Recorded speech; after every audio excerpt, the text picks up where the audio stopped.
And seeing the damage that was done to Ellicott City and getting to film it and talk to people about it, it was just a different type of experience. Water, a natural resource for all life, makes up 71% of our planet. We swim in it, we bathe in it, and drink it. Water is what gives us life, and without it, there would be no life. However, what can create can also destroy. This is the story of the Waterways of Ellicott City.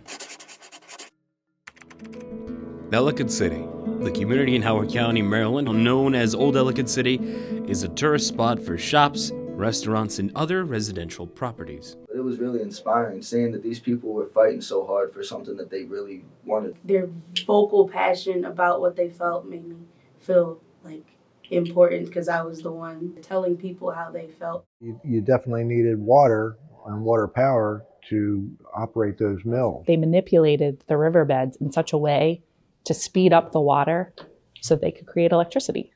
I set up the day of shooting, like which person goes here, which person interviews who. A lot of eyes on, endless hours of work, just sitting down, taking the time to watch it and giving you feedback and listening to what they think about it. It's a lot more nerve-wracking, but in the end, it kind of just feels more positive than anything. 8 inches, 6 to 8 inches of water falling in just 2 or 3 hours. The flood of 1868 transformed the entire Patapsco River Valley. Sykesville used to be on the Howard County side. The 1868 flood completely wiped out Sykesville. Mother Nature is one powerful force, and I think that it is very unpredictable. Like, you look back at not only that event, but the entire year, we had almost 70 inches of rain. It's just one of those perfect storm areas that when things line up, it's like you hit the slot machine. And, but this is not the kind of jackpot that we want to hit.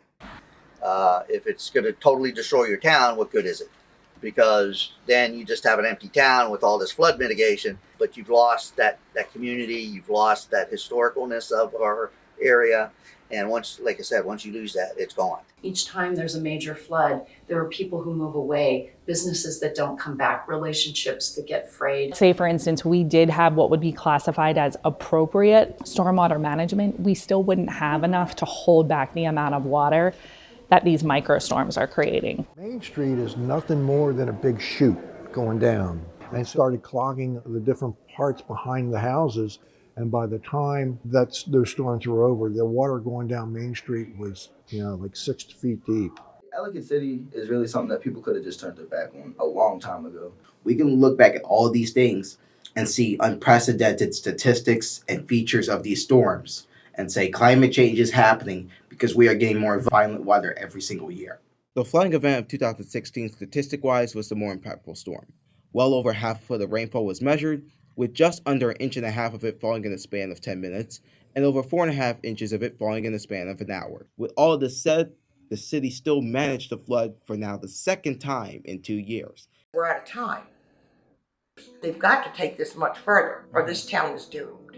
As of the making of this film, there's no final plan to mitigate floodwater in Ellicott City. While many shops and businesses remain closed and many historic buildings have their fates undecided, some have reopened and are trying their best to survive the ever-present fear of yet another flood. The most important part for me was to show everyone that I could be relied upon. We at least have people knowing that there is something wrong with this place. We need this to get fixed.